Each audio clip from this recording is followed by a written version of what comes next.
All right, let's do this. Hi, my name is Richard.lesperance. I go by the name of my man Richard. Welcome to A Better Lifestyle. Today I have Ed Parcaut with me. He's doing some great stuff in the real estate industry. So I think you guys are going to benefit from his knowledge and experience. So please, Ed, tell a little bit about your story and we'll get started. How far back in my story do you want? It's a long story, so that's why I'm asking. The short version. All right, let's just do it. So I joined the Navy when I was a kid to see the world. I got to see San Diego, and then when I got out of that, I got my bachelor's and master's while I was in. So I ended up getting into the real estate mortgage industry back then, and I've been in it ever since. And it's an industry that is very challenging. I keep getting asked by people, "What would you tell people getting into your industry today?" I would tell them not to, just because we're challenging. We're in a challenging part of our industry right now with rates that went up 5% over the last, went up 5% in 6 months period. And now we're dealing with higher interest rates. And these are normal rates, but people are freaking out how high they are. Yeah, I think before it was back in, I think in the 80s, it was double digits, right? 21, the highest interest rates ever were in the United States was 21%.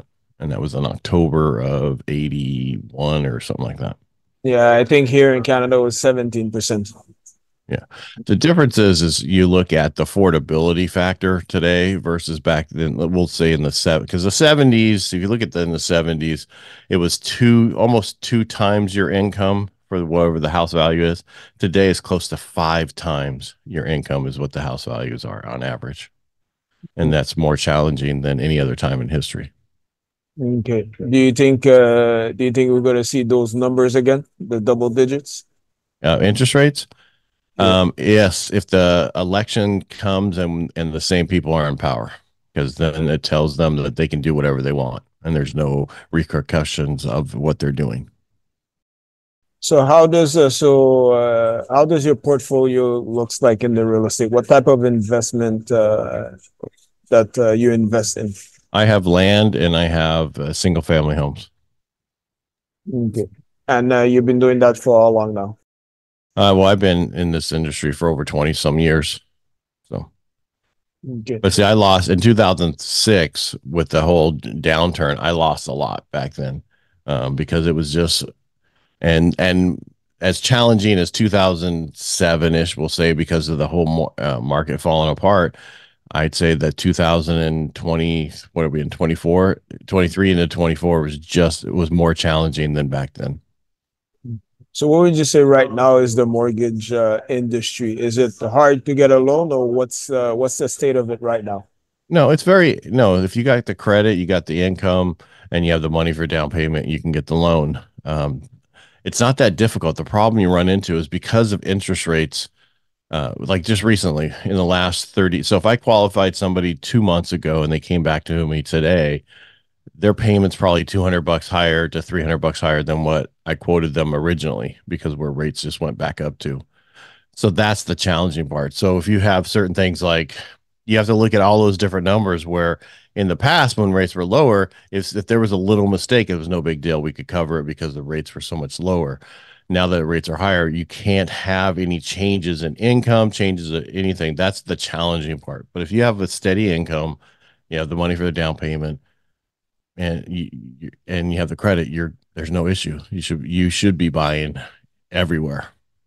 So did you leave the industry because of all the chaotic things when it comes to interest rates and all that, or Did I? No, I'm still in the industry. I've been in it all since 96. no? But I mean the mortgage industry. Yeah, I'm still in that. Okay. That's So that's the industry I'm in. You said I'm in real estate. No, I'm actually in mortgage. I do the lending side. What I like about the lending side is I can help somebody understand what they can afford, what they can't afford. The real estate side, they take them out and they show them the nice, pretty objects to buy. I'm the one that actually tells them, yes, you can do this. No, you can't do this, or this is how we need to do it. so you have, I think you have your company lending. What's the name of the company? Lending for a living. Okay, and that you have for a That long this time. company I've had since I changed. I couldn't. trademarked my original name, which was Source One Financial, because there was just too many of them. And so I went with lending for a living, I think in 2014, I think. Okay. So what's the there was a podcast I was listening, you were talking like some terms like people should be aware of, like loan estimate, prepaid CDs. Can you talk about those Sure. Sure. So that was so I do a radio show that I've been doing since 2018. It's a local one on AM radio, Power Talk, talk radio, and it's we talk about real estate and finance, and that's called Real Estate Jerky. We give you something to chew on, and then from that, I've created a bunch of lives that we do during the week, and on there, it's important to know the terminologies, and that's one of the reasons I wrote my book, Financial Freedom: Building Personal Wealth Through Home Ownership. Is I explain how I qualify people, and I explain how I would qualify you, so you understand the process in that book. And it talks about what's a loan estimate, what's a closing disclosure. Those are the new disclosures that tell you what their costs are, and it breaks it down for you, and then it goes to the CD, which is a closing disclosure. What's nice about today versus how it was in, say, 2006 and back, is once you do the loan estimate, your fees can't go up. They have to stay there or go down. You understand uh that? yeah. Talk to us a little bit. I just want to have your take on that. Like, for the commercial real estate, if someone would want to invest, we know with COVID, everything like went like it's kind of different now. Like, you have some people that are still working from home and all that. So, how do you see the situation now of real estate for the commercial side on the office side? Well, I'm not a commercial person, but I'm more residential. But I will tell you my opinion. It depends on location. So right now, San Francisco will, like what you have behind you. San Francisco, they have had problems with office building because nobody wants to go back, because those are political areas where they did things, and now it's unsafe and other things, and it's causing values of properties to drop. That's pretty much what we're seeing. And I'm not trying to get political, but what you see is when a lot of investors will look whether it's a red or blue county, meaning whether it leans more Republican or more Democrat, because of the policies that they put in place to protect the renter versus the landlord. And so even now, everybody's investing in all those things. So me saying that, that's really residential, multifamily, that kind of stuff. When it comes to actual commercial, they're not going back. Most people are still working from home still, and so they don't need as much real estate that we have for office buildings. But there was a ton of them in San Francisco, and they're vacant to a certain point, but we don't know what that's going to turn into, because they can't turn that stuff into residential. They can't turn that into other stuff. And even though the big push is to take commercial buildings and turn them into residential, it's just the pillars are in the wrong position. It's going to cost way more than it's worth to actually turn that into some type of residential. So eventually they'll go back. What I mean by that is eventually everybody will go back to work. I always said it's usually a 3-year cycle of people leaving the Bay Area and then going back to the Bay Area because they don't want to do the travel. And that's what we're seeing again. We're seeing some people go back. Did I answer your question? I don't know if I Yeah. answered your question. Yeah, it's okay because it's almost like the same thing here in Canada, like in Montreal, like some offices, like it's kind of, well, I'm not sure right now if it's 50-50, but we have the same problem here. So I don't know. I I think it's the can't predict. bigger cities that are having the problem, because, like in our area where I live, Modesto, California, we don't have that commercial problem. Yes, we have a few big buildings that used to have, some large retail in them, like a company like Toys R Us and Osh and all those that are no longer here or closed up. We have a couple of those, but we don't have that same office building problems. And most people are looking for more industrial warehouse now than anything else.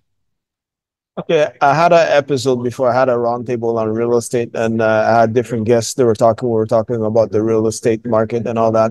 And they were talking. One of the person was talking that he's doing like the build to rent. So Mm-hmm. if you're, yeah. Yeah, that's huge. That's 20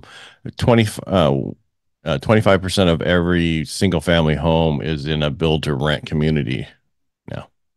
Okay. where the whole community is being built. So all the whole housing tract, they're building the whole tract. That's all built to rent, and they hold it, and then they sell it in 3 years to somebody like BlackRock or somebody else. But that's a huge market. But it's not, that market is not as big as the multifamily market. Do you understand the difference between multifamily and that? Yeah. Okay. But it's like you become a real estate developer then, no? Well, what they did is they took all the real estate developers who be building houses for people to buy and live in to build those. So that's the what there's another reason why we're not building enough homes for people to buy is because of those situations. And I'm not knocking it because it's a novelty idea to do that. And if you're an investor, why not? The problem you run into is for us who are trying to get other people. So in California, we are short about almost, I'd say probably today, almost 3 million homes in the whole state that we need for people. And because California was supposed to build 250,000 homes a year to stay current with the amount of growth and everything else. And we were only building 120,000 over the past decade. And last year we only built 70,000.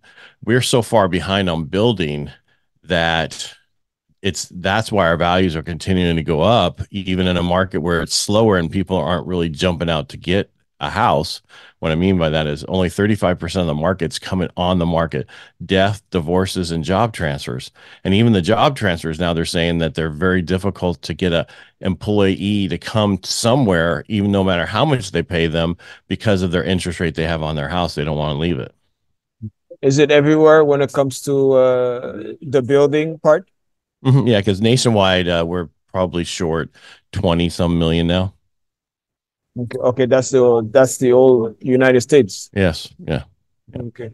Because So we haven't built enough, people. And if you look at new builders right now, the building confidence numbers that came out, it's putting them to where, okay, we don't know if we want to increase our building or decrease it. And so they're saying that we're not building as much as we should be building because we don't want to have sitting inventory.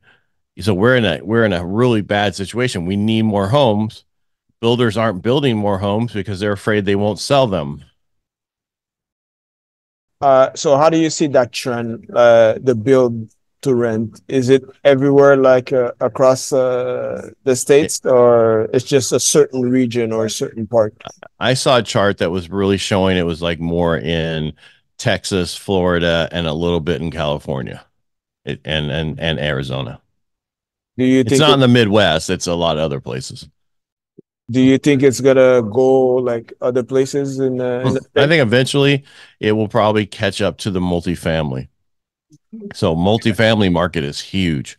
Building four, two, duplexes, triplexes, fourplexes, apartment complexes, those kind of things. That whole market is ridiculously large. I don't know the exact number, but if you looked at that number versus the build to rent right now of single family homes, I'd say if you had one, you'd have probably I'd say 5,000 of the other ones multifamily to one.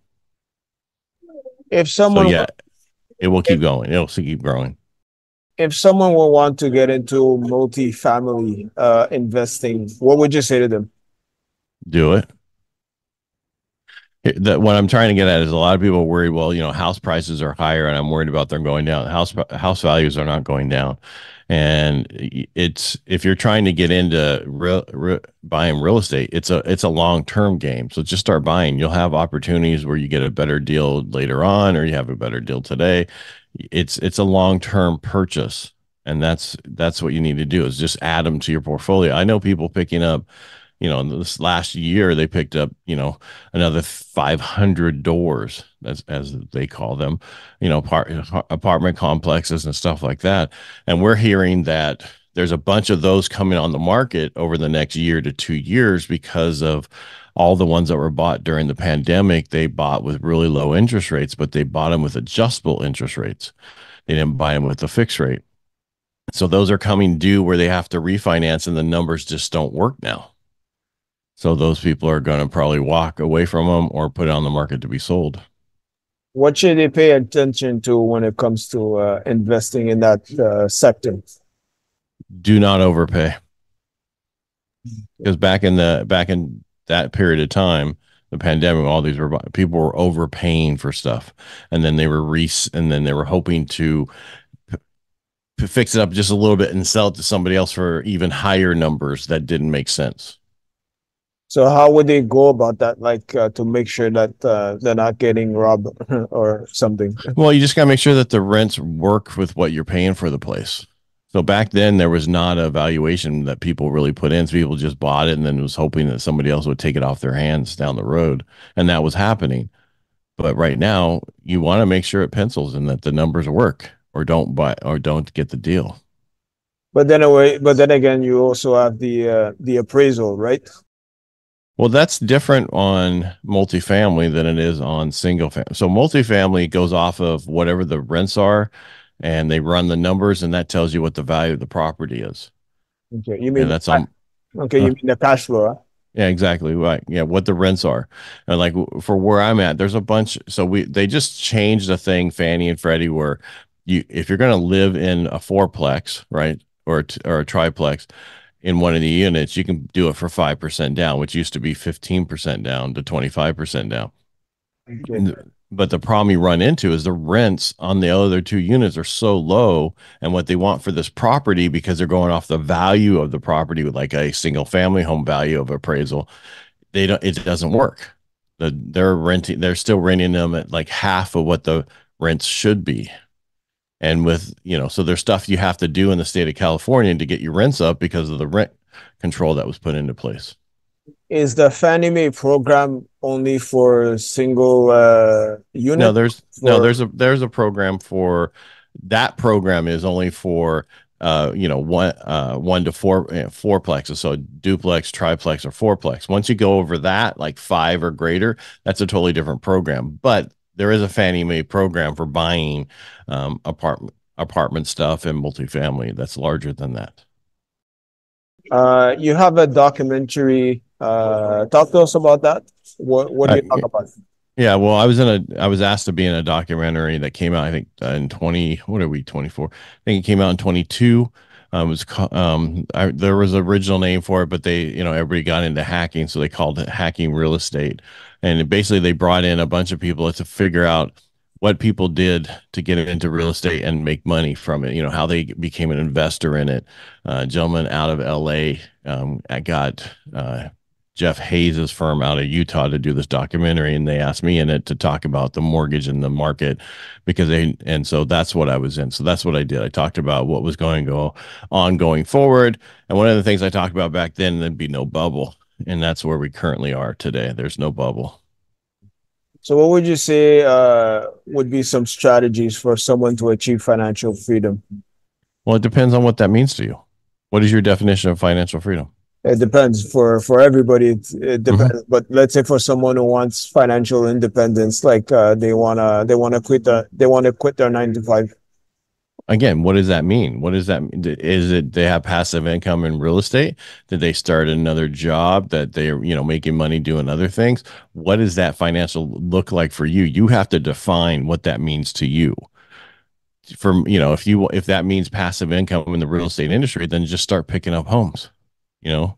But again, they have to make sure that the numbers will work. What I mean by that is if you can't have a negative cash flow and buy that property if you're buying it as an investment property.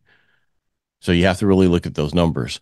A lot of people buy investment properties and say, okay, well, I'm negative a couple $100 or $500, but the value is going to go up over the next couple of years is much that I'm okay with that. Well, that's not how true people invest. They go to places that they can buy the property, and it's the cash flow they're looking for. That's a true investor. And so that's what you have to realize, how to do those numbers. So a lot of people are buying in the Midwest, they're buying in other places. They're not buying in California, but they're buying in other places.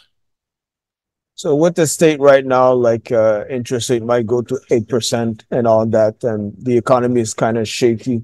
What do you think? Like, how should an investor, how could I say that, act in that in that Environment. situation? Yeah, environment. Well, right now we have inflation. What The only asset that is protected against that inflation is really real estate. So that's why you want to buy real estate, because you're protected against inflation. Inflation increases the value of the homes over time more than any other time. So if you look at historically where we're in the 1970s, like 69, 70 right now. And that's what I talked about originally. If we don't have a change in the administration, if they don't get slapped and they don't stop printing money, we're going to be in 1970s all the way through we're going to see higher inflation, higher this, higher that, and it's really going to be a problem for the United States. So with that being said, and this is why I'm getting into that right now, we pay more on our interest for our debt than we do for our defense budget. That's a problem. And if we keep going, you want to have protections in place, and that is real estate. Okay. You can still have stock market and other things, but the biggest protection against inflation is actual real estate. So your question was, what should they do? Is that what in this environment? Buy as much real estate they can get their hands on. What are some stuff that you're working right now at the moment? I'm working on just helping people get into homes. My big push is veterans in our community, who signed the line to go to war for our country, to protect our country. That's my big push, to help them get into homes. And that's what I've been doing. That's my big push right now, because I am a veteran. So it's something that I've done, but I'm really pushing it right now. Where can people find you on social media or the internet? I'm have a unique last name, Parcaut, so I'm Ed Parcaut everywhere. You can find me on my website, edparcaut.com. All social media, I'm under Ed Parcaut. That's Parcaut. Okay. All right. Thanks, Ed, for being here. It was nice meeting you and talking to you. Nice meeting you too. Thank you. No problem. So on that note, thank you everybody for taking the time to listen to this podcast. My name is Richard.lesperance. I go by the name of my man Richard, and I was with Ed Parcaut.